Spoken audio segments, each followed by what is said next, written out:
That's why we're making it a work in the future. All right. Everything about it. So, motion second, all in favor? Aye. Opposed, motion carries. Thank you, Ms. Nancy.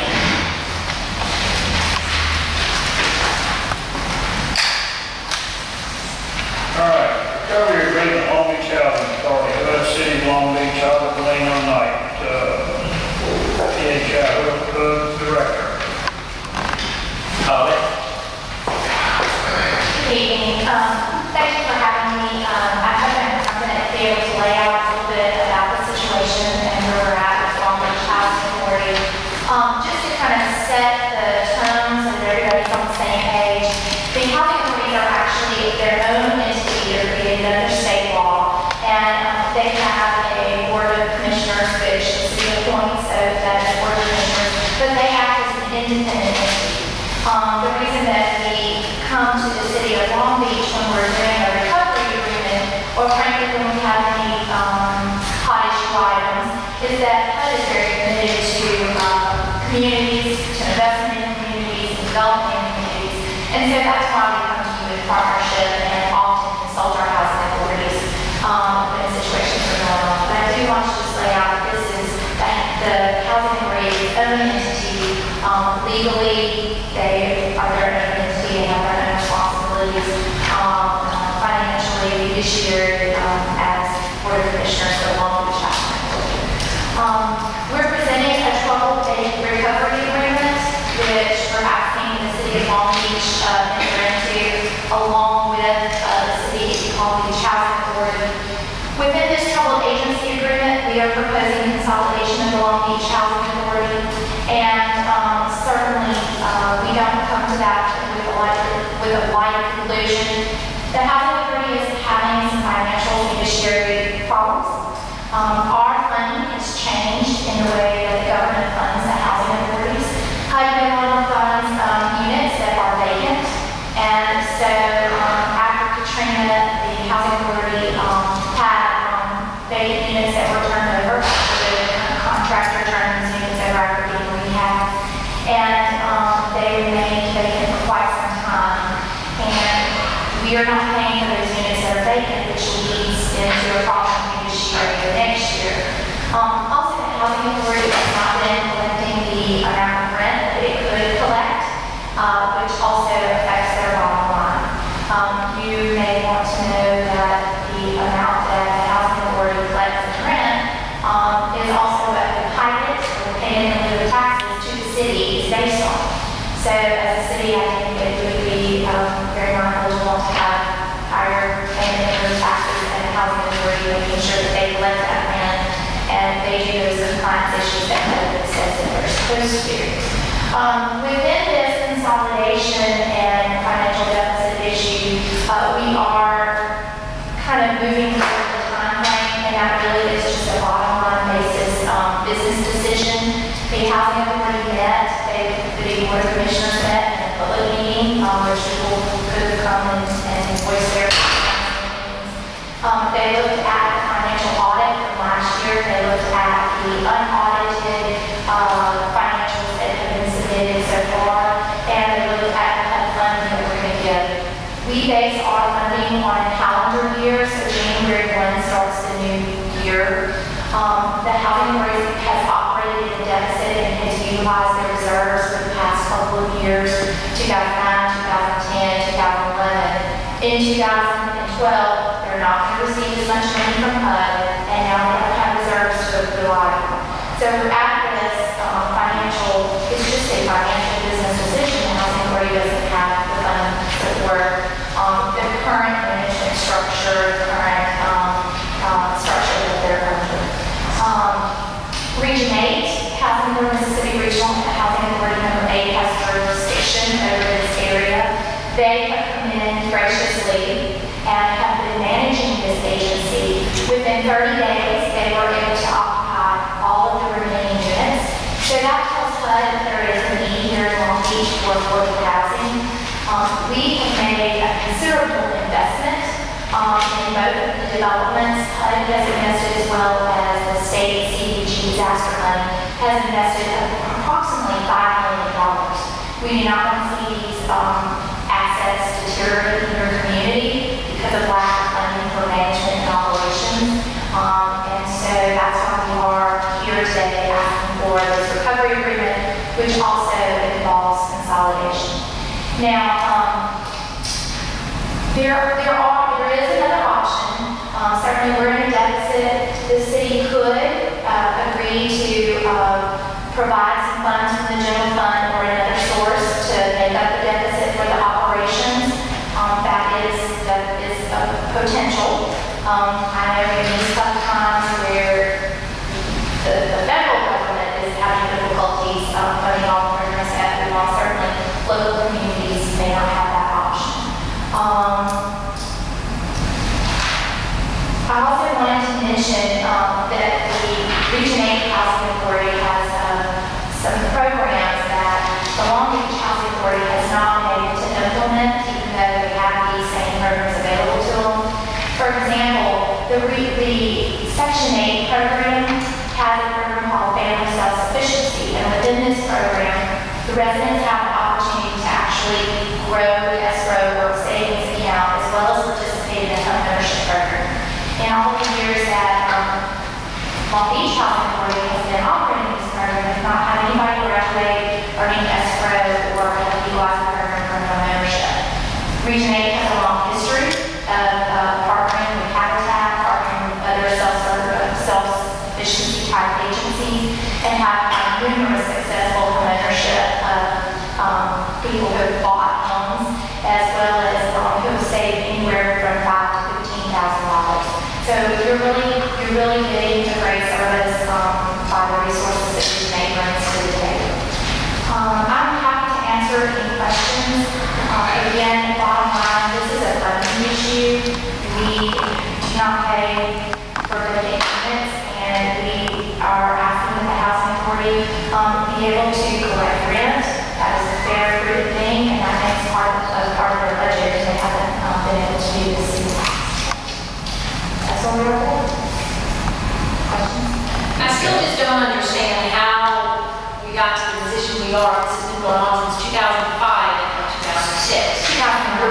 2009. You said since Katrina, we've used our deficit, our reserve to pay some of our deficits. And units have not been rented fully since Katrina and have been restored.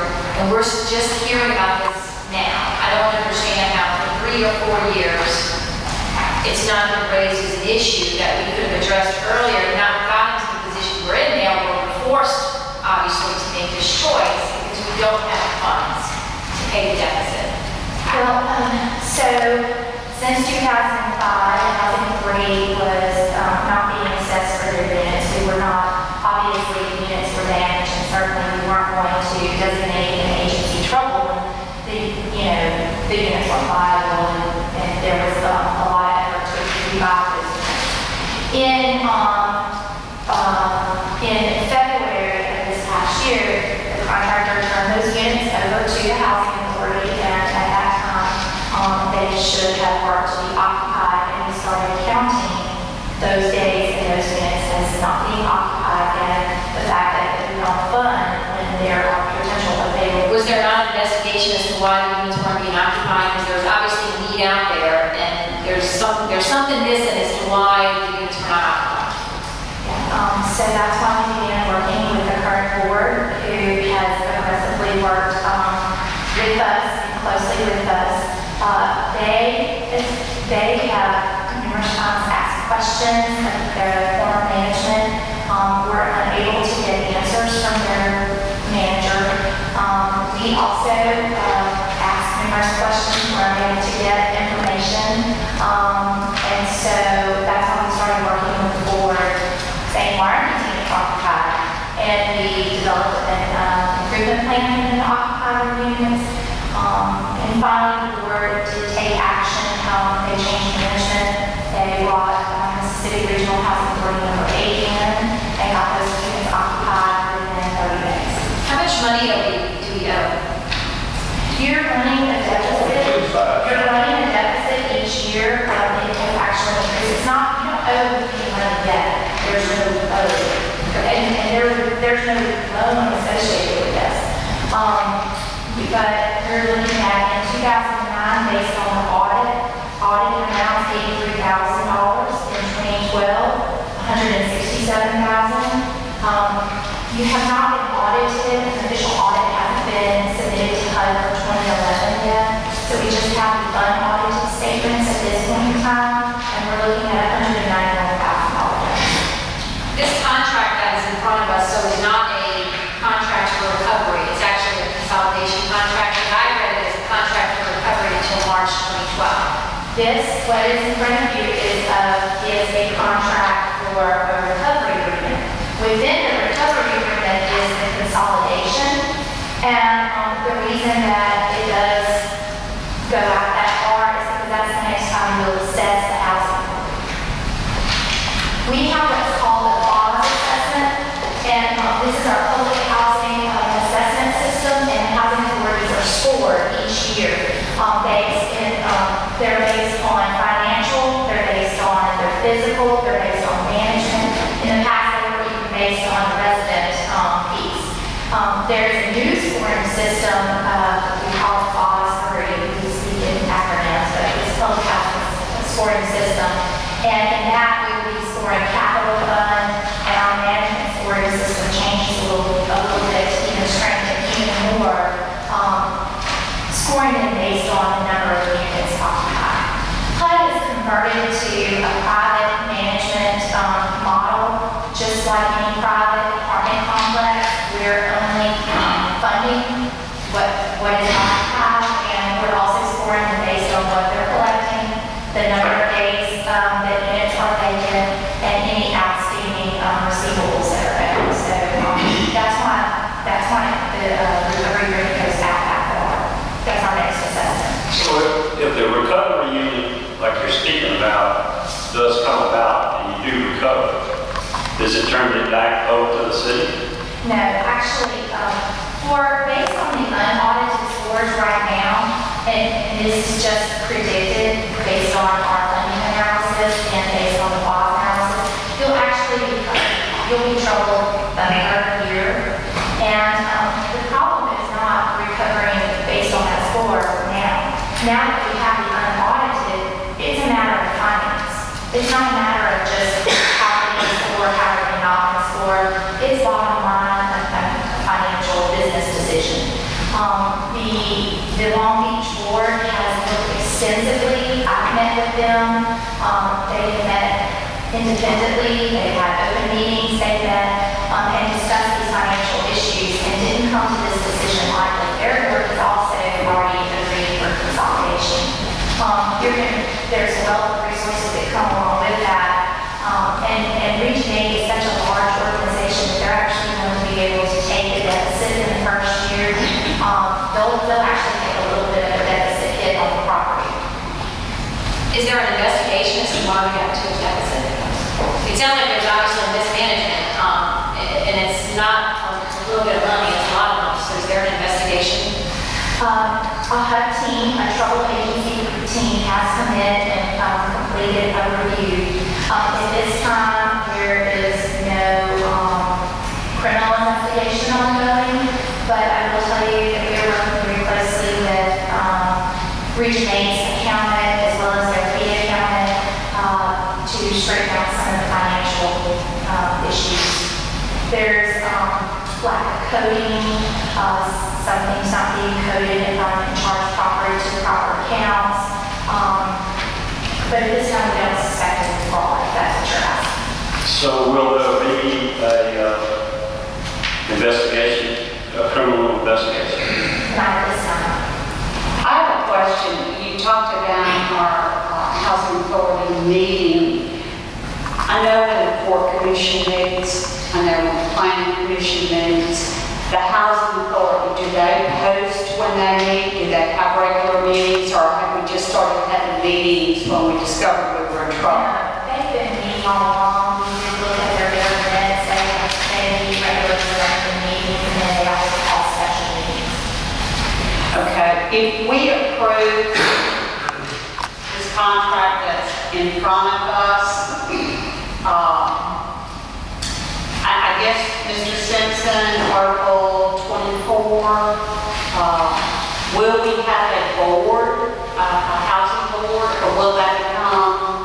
Well, I was going to ask Holly that, or maybe Paul. I think this is the recovery agreement is designed to fit a number of circumstances. Circumstances we have is they're just reabsorbing the entire process. So it doesn't fit as well as if they were coming in with some remedial actions. But I wanted to know just very specifically, because there's only a few things that commits the city in this agreement.